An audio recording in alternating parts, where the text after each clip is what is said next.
Last week saw some continuing shipping issues up in Canada, along with some new ones at both eBay and at Mercari.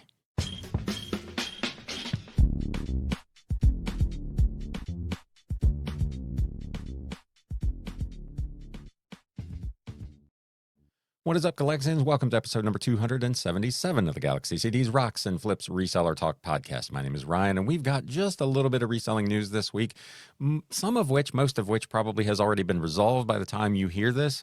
But I just want to kind of go over some of the things that were plaguing resellers in the world of shipping last week. And we've got one update from a new service that eBay UK is offering. And then I've got another absolutely massive What Sold recap at the back end of the show. As always, there will be timestamps in the show notes and the video description down below. If you want to go to a particular segment, you can do that. With that out of the way, let's get into this reselling news. News updates.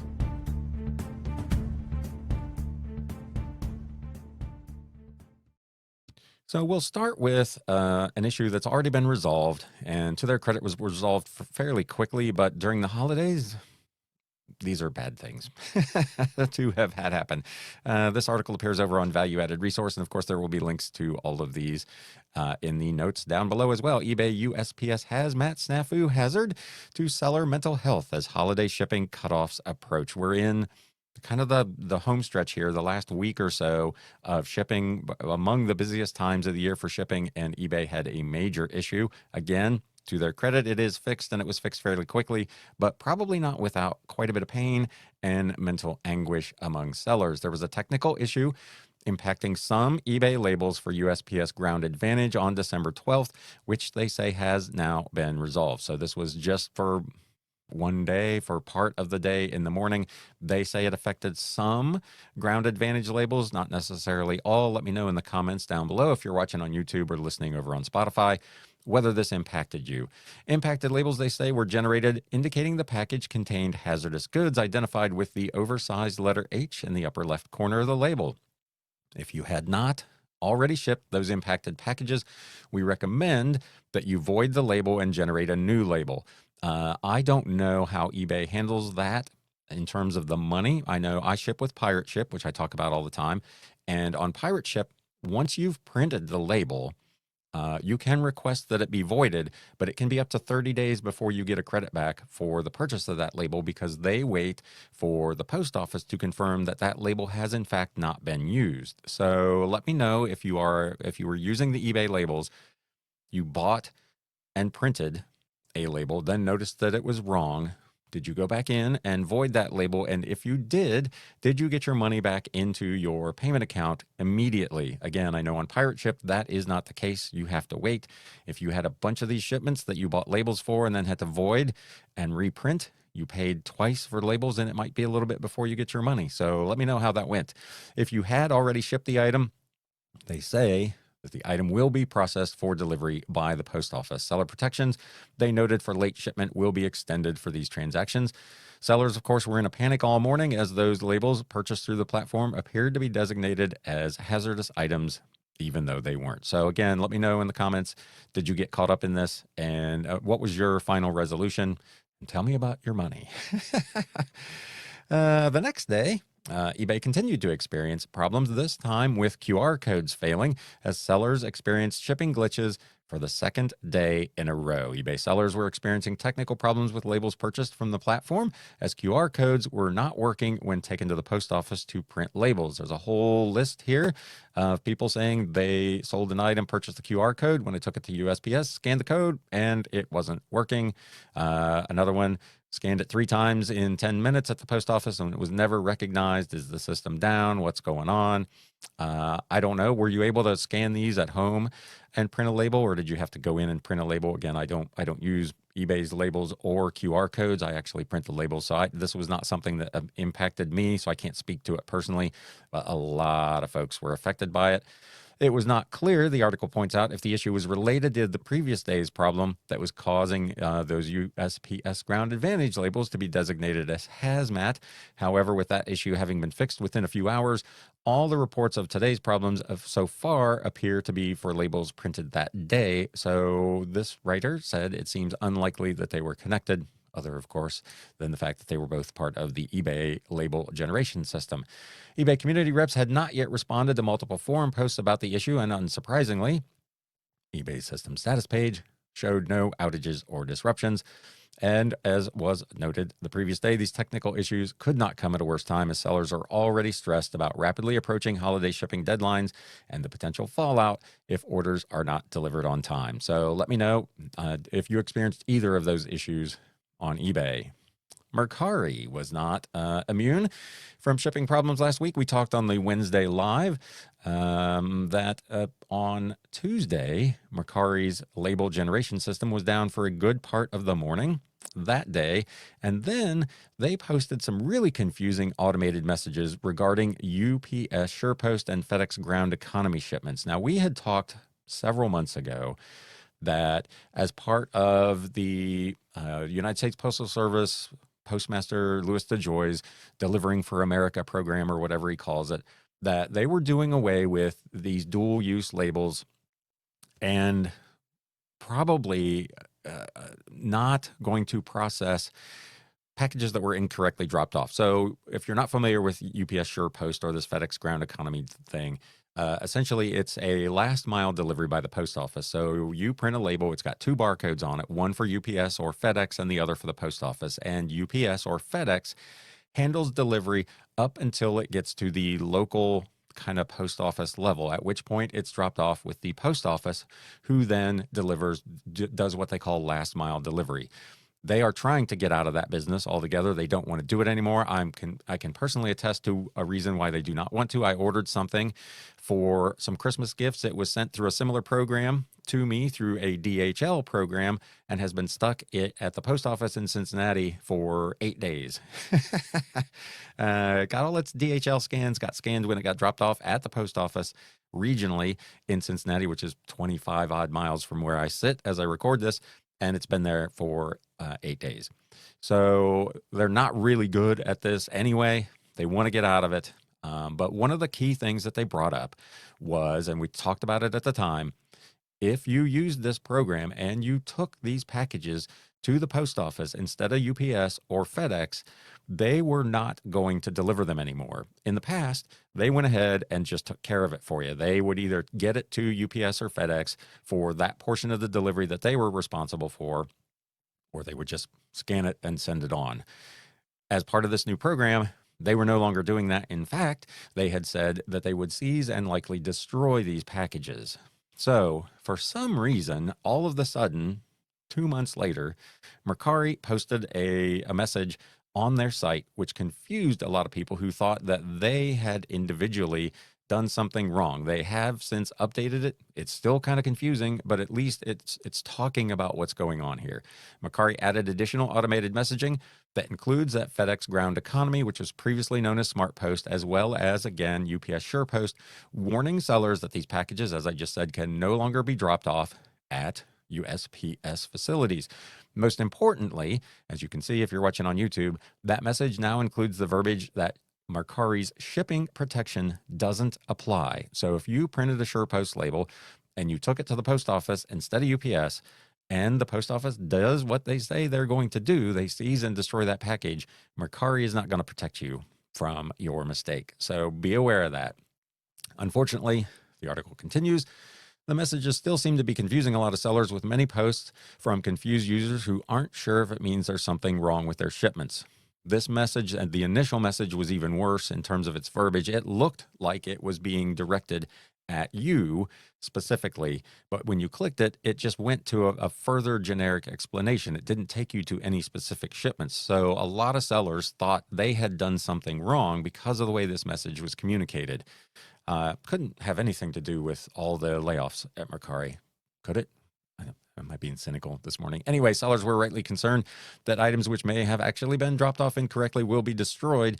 That remains to be seen. I've not heard from anyone who has experienced that particular thing, but let me know if you got caught up in this and what your thoughts were on Mercari's and eBay's shipping issues over what was one of the busiest shipping weeks of the year.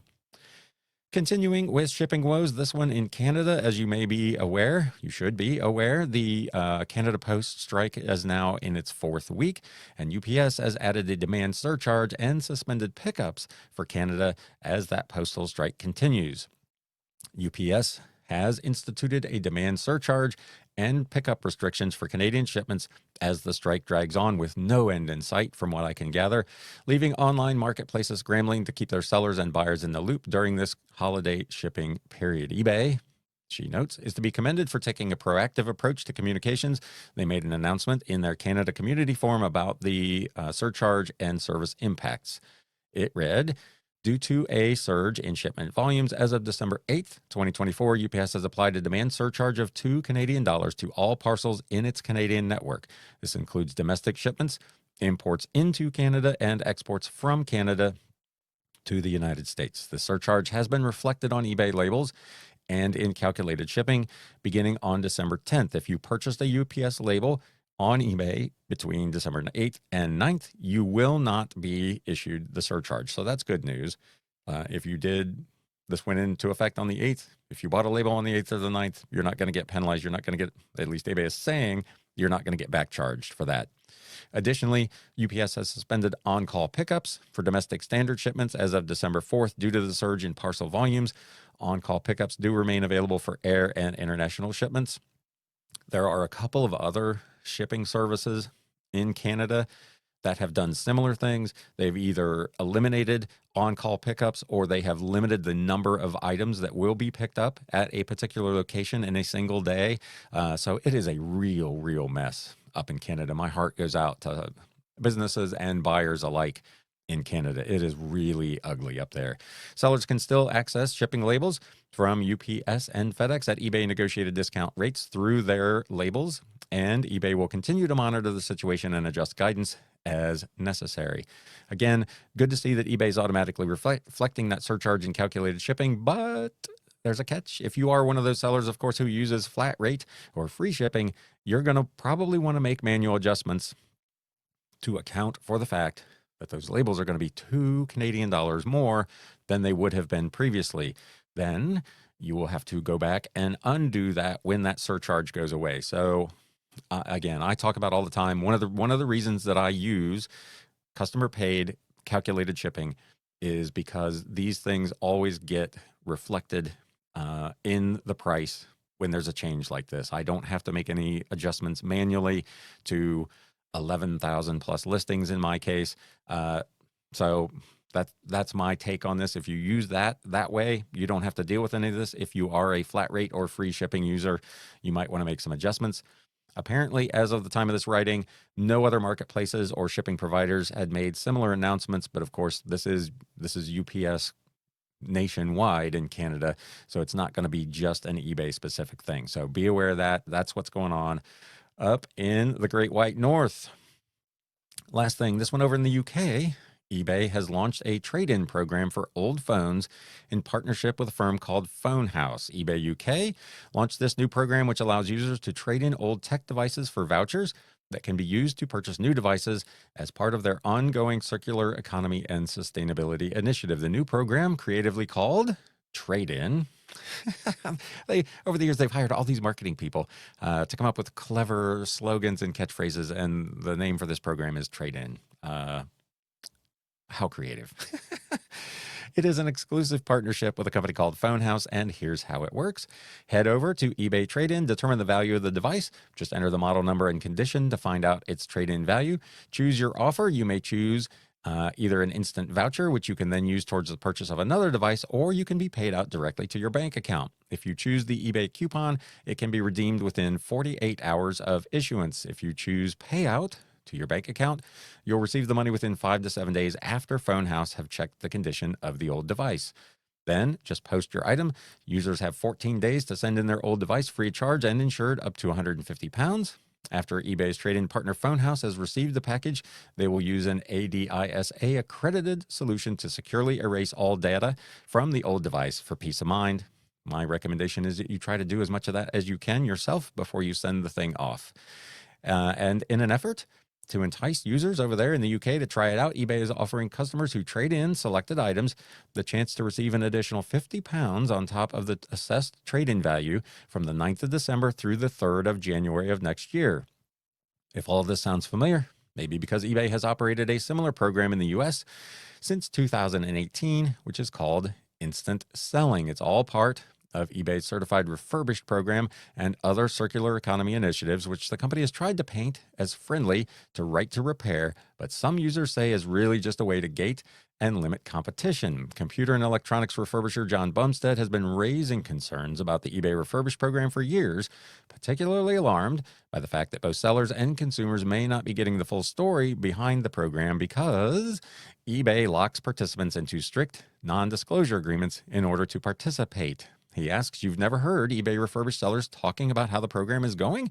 That's because they've all signed NDAs and are prohibited by law from talking about it, which is never good. I always want to hear what participants in a given program feel about how it's working. And this is a case where they're unable to do so. And as a consequence, that ends up being a gated community because if you don't sign the NDA, you cannot participate as a seller in that program. So not good in my personal opinion, but I digress. Anyway, since authorized refurbished sellers often enjoy a special and even sometimes exclusive relationship with eBay, that also creates incentives for bending the rules to allow these sellers to do things most others would not be able to do. Like, for instance, when Samsung was allowed to offer only a 14-day return window instead of the 30-day return window that most of the rest of us would be subject to. So let me know what you think of that. If you're in the UK, is that a program that would be of any interest to you as a potential buyer or as a seller? That, my friends, is the end of the reselling news. But like I said, I have got a massive What Sold recap. So let's get to it.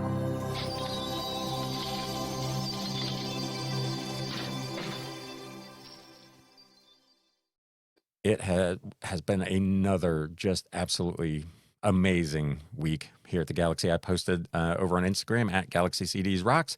I think I sold 140 some listings last week. It's just absolutely, business is going crazy for me right now. I hope your business is good as we get into the home stretch here of Q4. I think I've got 22 things to cover today.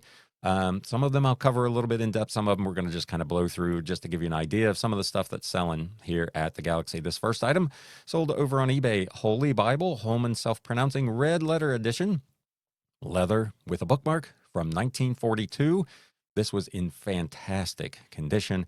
I talk about old religious books and Bibles all the time. They are good sellers. It's been interesting. I guess this is what I'm going to talk a little bit about. I've been to some sales where sellers just don't charge for Bibles at all. There'll be a stack of them on the table and a sign that says Bibles are free. Other sellers do kind of the normal. It's a buck or two, whatever. And then I've got a couple of sellers where they are upcharging for all Bibles. They're charging $5, $6, $7 for them. So it's a real interesting mix of philosophies that I'm finding locally from estate sellers and how they handle Bibles in particular, not necessarily religious books in general, but just Bibles. But again, for me, they can be very, very strong. Here's one. This was part of the big 1,800 book lot I just recently completed. So I'm into this for 50 cents. I had it listed for $24.99, received an offer of $20 plus shipping, which I went ahead and took. Fees $4.09, $1.92 for the promoted listing general fee. Again, that 50-cent cost of goods sold. Net profit on this book, $13.49. Another one over on eBay, and another one from that same big lot. Decorating is Fun. How to Be Your Own Decorator by Dorothy Draper. 1939 first edition hardcover in reasonably good shape. Pages were pretty clean. The covers got some staining and was a little rough. Another one I had listed for $24.99 and sold on an offer for $20 plus shipping. I paid $4.02 in fees. Again, 50 cents cost of goods sold. Net profit on this book, $15.48 for Decorating is Fun. This one is from the 650 odd book purchase from back in the summer. This is Gene Stratton Porter's Freckles. This is a 1926 double-day page memorial edition. This was part of a whole series of books, these memorial editions by famous authors of the day. This one I owned for 38 cents. I had it listed for $23.99. It was in my 10% off sale over at Etsy and sold for $21.59 plus shipping. I paid $3.87. This did unfortunately sell through their offsite ad program, so I had another $4.05, 15% of the total in offsite ad fees. Net profit on this book, $14.04. Back over to eBay. This was kind of an interesting one. Clive Barker's The Books of Blood, a 1988 first printing hardcover with its dust jacket, put out by Ace and Putnam. This was in really great shape. This was part of the big science fiction lot that I picked up in Barberton, Ohio. Gosh, it's probably been a month ago now, maybe a little bit more. Really nice book in great shape. My cost was 63 whole cents for this. Listed and sold on eBay for $21.99 plus shipping, $4.26 in fees, $2.01 for the promoted listing fee. Net profit for The Books of Blood by Clive Barker, $15.09. Back over to Etsy. Lot of action on this book, and it finally sold. This was also oddly from that science fiction book lot.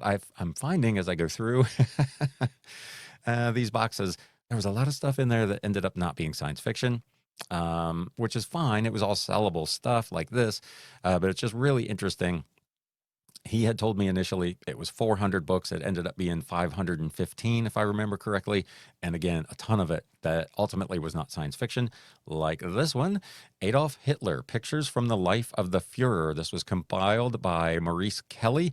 This is a reprint of a book from the kind of mid 1930s that was printed in Germany. This was a later reissue of this book. Lots of watchers on eBay, lots of people asking about it on other sites. This finally sold on Etsy, listed for $24.99, sold for $22.49 plus shipping, $3 and a penny in fees. Cost of goods again 63 cents. Net profit $18.85. This one on eBay. This was part of the private pick I did a couple of weeks ago that I talked about. Picked up a bunch of art books. This is The Art of Ian Miller by Ian Miller and Tom White, a first printing illustrated hardcover with its dust jacket from 2014, so relatively recent. Nice book in really nice shape. I own it for $1.53 and it sold on eBay for $22.99 plus shipping, $4.57 in fees. My net profit $16.89. Art books can be real hit or miss. I've got the big 1800 book lot that I did. I picked up a ton of art books in that lot, some of which have made their way over to eBay and Etsy, others of which I've actually ended up doing on Whatnot. Shameless plug, the Wednesday Live, I will be covering my first 2 months on Whatnot, kind of talk a little bit about how I've used it, why my results are what they are, and what I think of the platform and what I'm going to do over there going forward. So if you're available, come on out Wednesday morning at 11 o'clock and we'll talk about Whatnot. Another one on eBay, The Great Australian Folk Songs by John Leahy. This was by Hill of Content Publishing. This was a paperback from 1965. This was part, again, of the 1800 book lot. So this is one I just picked up not too long ago. Listed and sold for $22.99 plus shipping, $4.12 in fees, $1.93 in promoted listing fees.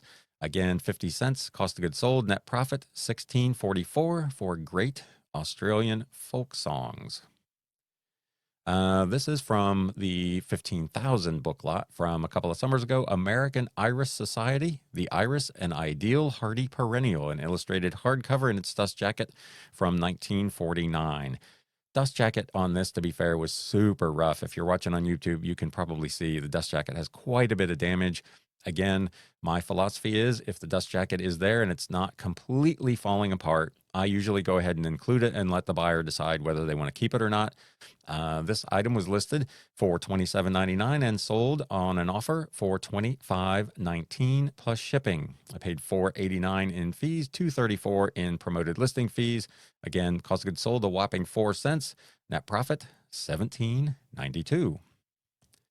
Back over to Etsy, another art book. This was from the 1800 book lot from a couple weeks back. Bemelmans, My Life in Art by Ludwig Bemelmans. Illustrated hardcover with its dust jacket from 1958. This was listed and sold on Etsy for $27.99. This actually went to the UK The buyer paid $28.92 in shipping. No ad fees on this, just the regular $5.66 in selling fees, 50 cents cost of goods sold, net profit $21.83. Another one on Etsy. This is a kid's book that I picked up at a different private pick. This one back, gosh, probably September. Brave Betsy by Miriam Dreyfus. Illustrated children's book from 1961 in really, really nice shape. Listed for $32.99, sold on Etsy on sale for $29.69. I paid 74 cents as part of a bulk purchase at that pick. Fees, $3.57, led to a net profit of $25.38 for this 40-odd page children's book, Brave Betsy by Miriam Dreyfus. Another one over on Etsy. This was also from the Big 15,000 book lot, Standard Algebra with Answers, revised by William J. Milne, Ph.D. This was from the American Book Company back in 1914. Listed for $32.99, sold for $29.69, again, plus shipping. Fees, $3.65. Another offsite ad caused this one to sell, which I guess is good. I wouldn't have sold it maybe otherwise, but $5.26 in offsite ad fees is a bit of a bite. Cost of goods sold, just 4 cents. Net profit, $20.74 for this old algebra textbook. Another one on Etsy, another one from the most recent private pick. This is Fairies, described and illustrated by Brian Froud and Alan Lee. This was an Abrams hardcover in its dust jacket from 1978. Listed for $32.99, sold on Etsy for $29.69 plus shipping. Fees, $3.71. Cost of goods sold, $1.53. Net profit, $24.45 for Fairies, described and illustrated by Brian Froud. Really cool book. Another one on Etsy. Was a really good week again on Etsy. I think I talked about last week. I think it was 18 sales on Etsy. This week it was 16. So really, really, Etsy has been very, very good this December for me. Alan Watts, Beyond Theology, The Art of Godmanship from 1964, first printing Pantheon Press hardcover. Listed for $34.99, sold for $31.49 plus shipping. Fees, $3.84, no offsite ad fee. Yay me. A cost of goods sold, 38 cents as part of a big 650 book lot purchase. Net profit, $28.02. Back over to eBay. This one from, again, the 1800 book lot. The Dalton Lambeth Wares by Desmond Isles and Louise Irvine.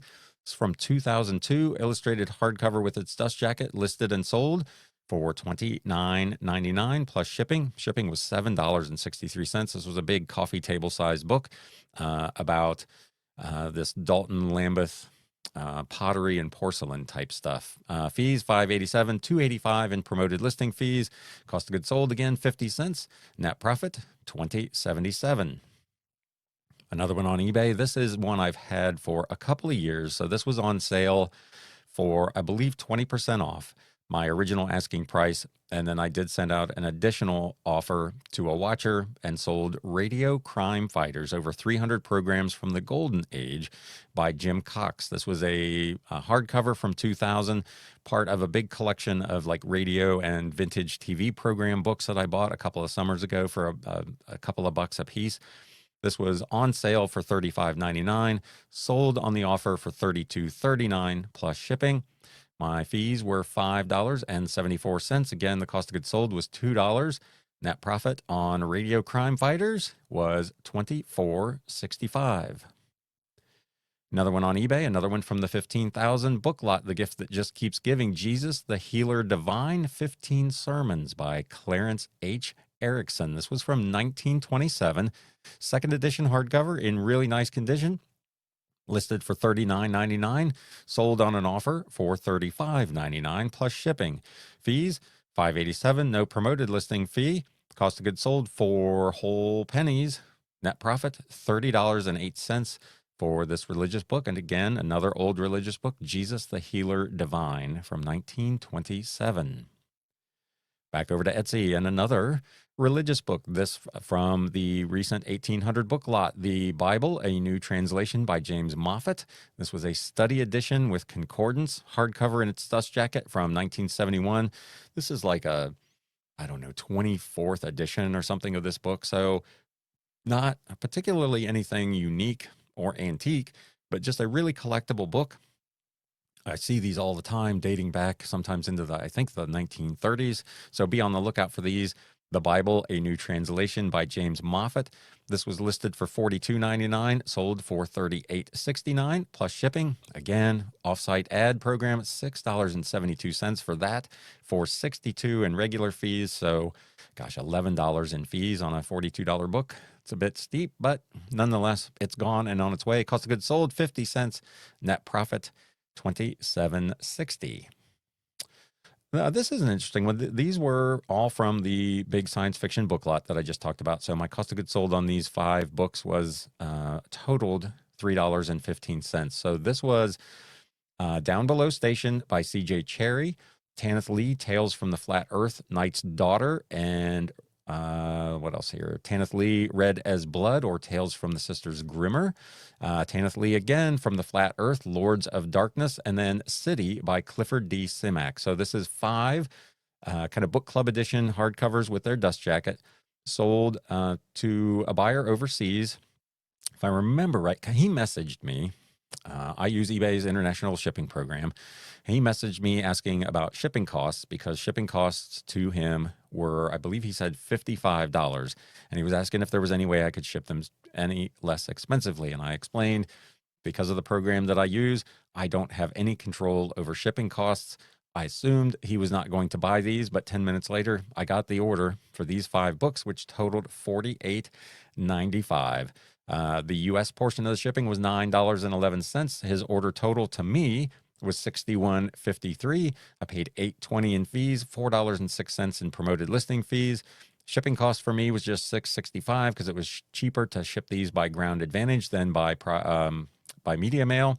Again, the cost of goods sold totaled $3.15. My net profit on this sale was $36 for 5 books.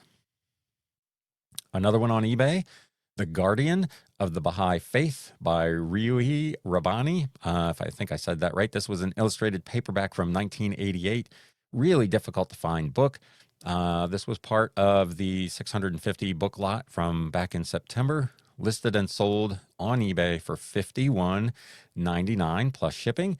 The order total $62.53. I paid $8.12 in fees, $4.02 for promoted listing fees. Again, 38 cents was my cost of goods sold, leading to a net profit of $39.47 on this paperback book from 1988. That's a pretty good deal. Another old paperback. This one was actually in pretty bad condition, but it was a very unusual, again, kind of one of these mechanical engineering, structural analysis type books that I pick up when I can find them. Analysis and Design of Structural Sandwich Panels by Howard G. Allen. This was a first edition paperback from 1969. Very difficult to find.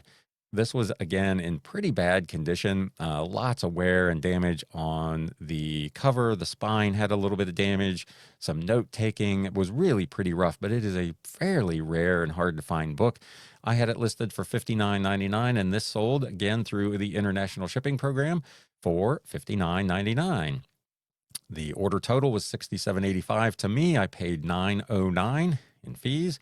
$4.52 for promoted listing fees. Cost of goods sold as part of a lot of these that I bought. I want to say probably in January or February was 91 cents.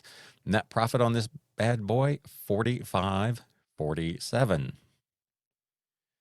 Now we got a couple of interesting ones. So, excuse me.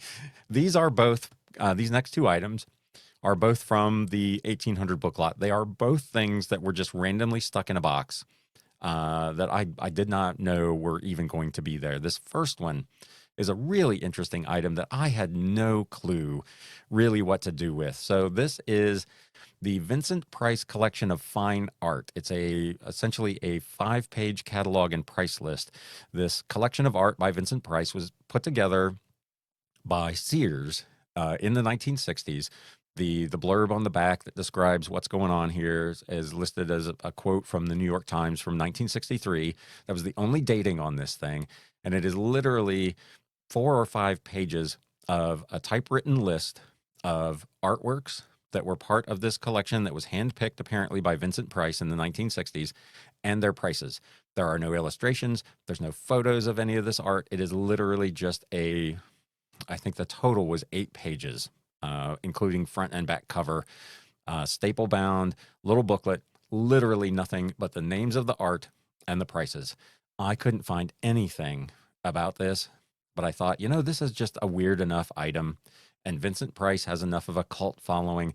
I'm going to put this thing up at an auction and just see what happens. I started this at $9.99. My cost of goods sold was 50 cents, and I figured, if this thing sells for even for $9.99, that's a win. I'll take it. If I manage to get $15 or $20 out of that, that would be fantastic. This thing went nuts. And it ultimately sold for $102.50 plus shipping. Just absolutely remarkable for what this is. Again, literally 5 typewritten pages, list of art with prices, no photos, no illustrations, no nothing. Could not be any more basic, but just one of those unusual pieces that you take a gamble on.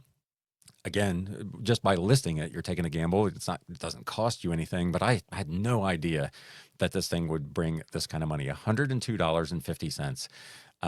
Just amazing. I paid $16.17 in fees. This did go through the promoted listing program, so I paid another $8.20 there. I saved a little bit on the shipping. This went ground advantage because I wanted the insurance on it. So $4.26. Cost of goods sold, again, 50 cents. My net profit on this 50-cent item, $79.02 for an item that I didn't even know I was buying. That's a win. And this next one is even better. And this one also has a story. So this item, Sports Illustrated magazine, first issue. So this is volume 1, number 1 from August 16th, 1954. The first ever issue of Sports Illustrated. Included in this issue were, I want to say 4, maybe 6 pages of baseball cards, uncut, in really nice condition.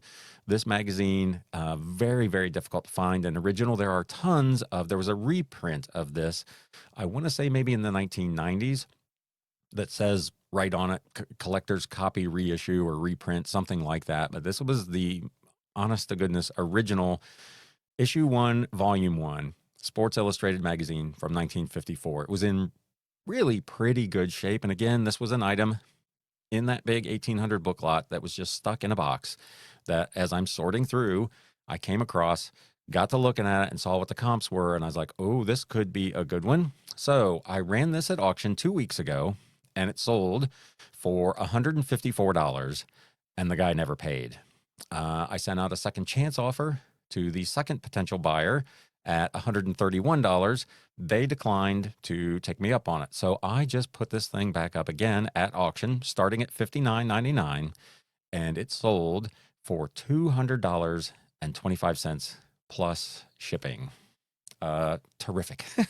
Again, 50 cents cost of goods sold on this Sports Illustrated Volume 1, Number 1 from 1954. The buyer paid $200.25 for the item, $9.50 in shipping, $18.77 in tax for an order total of $228.52. I paid $25.80 in fees, $16 for promoted listing fees. Shipping was $10.35. I did add insurance on this because it went for $200, so I paid a little up in the shipping, which I could afford to do on this. Cost of goods sold again was 50 cents.